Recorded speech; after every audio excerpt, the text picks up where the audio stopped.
गेली 24 वर्षे माजी मुख्यमंत्री नारायण राणे यांच्या समवेत प्रामाणिकपणे आपण काम केलं, परंतु गेल्या 5 वर्षात कणकवलीचे आमदार तथा महाराष्ट्र स्वाभिमान पक्षाचे नेते नितेश राणे यांनी आपल्याला विश्वासात घेतला नाही। तसेच येणाऱ्या विधानसभा निवडणुकीत आपल्याला कुडाळ मालवण विधानसभा मतदारसंघातून अपक्ष उमेदवारी लढण्याचा निरोप दिला। त्यामुळे व्यथित होऊन आपण आपल्या पदाचा राजीनामा देत आहे, अशी भूमिका आज कणकवली येथे आयोजित पत्रकार परिषदेत नारायण राणे यांचे अत्यंत जवळचे मानले जाणारे जिल्हा बँकेचे अध्यक्ष सतीश सावंत यांनी जाहीर केली। आपल्याला 2009 पासून विधानसभा लढवण्याची इच्छा होती, मात्र त्या ठिकाणी संधी न देता आपण रिंगणात उभे राहा असे सांगितल्यामुळे आपण हा निर्णय घेतला आहे। येणाऱ्या आठवड्याभरात आपण पुढील भूमिका जाहीर करणार आहोत, असेही यावेळी सावंत म्हणाले। ते आयोजित करण्यात आलेल्या पत्रकार परिषदेत बोलत होते।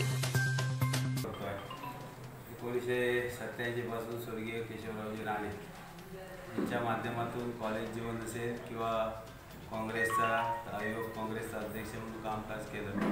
1995 मध्ये सन्माननीय नारायणरावजी राणे यांच्या झंझावती कामामुळे शिवसेनेमध्ये प्रवेश केला। राणे साहेबांसोबत मी जवळजवळ 24 वर्ष त्यांच्यासोबत काम करत आहे। या 24 वर्षामध्ये साधारण 4 टर्म माझी जिल्हा परिषद असेल, बँकेची 2 वेळा त्या ठिकाणी टर्म असेल किंवा जिल्हा बँकेचा चेअरमन असेल, जिल्हा परिषदेचा अध्यक्ष असेल, ही पदं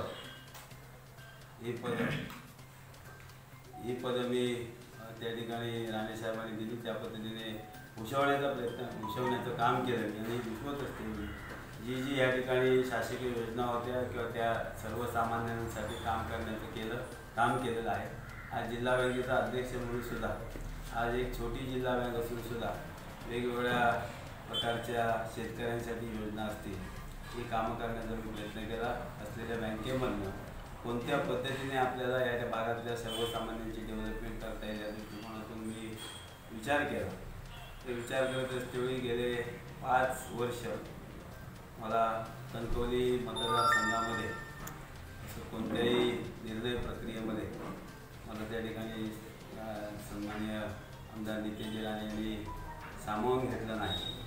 त्याच पद्धतीने मला एक 3-4 दिवसापूर्वी निरोप दिला की राणे साहेबांचा निरोप की कुडाळ मालवणमधून तुम्ही अपक्ष निवडणूक लढवावी। एका बाजूला त्यांचा प्रवेश BJPमध्ये होत असतेवेळी आम्ही अपक्ष म्हणून लढवावं आणि निश्चितच 24 वर्ष काम करून अपक्ष निवडणूक लढून त्या ठिकाणी निष्ठा असेल किंवा काय असेल ही बाजूला ठेवून एवढे वर्षांतर म्हणजे 2009 पासून मी आमदारकीसाठी इच्छुक होतो, पण कधी त्या ठिकाणी विचार झाला नाही। MLCची आश्वासनं त्या ठिकाणी दिली गेली, पण मला यावेळी सुद्धा निवडणूक लढवावी, शेतकऱ्यांच्या किंवा सर्वसामान्यांच्या प्रश्नावरती या ठिकाणी न्याय देण्यासाठी, त्यांना त्यांच्यासाठी काम करण्यासाठी या समाजकारण राजकारण आणि सहकाराला राजकारणाची जोड जर मिळाली तर चांगल्या पद्धतीने काम करता येईल।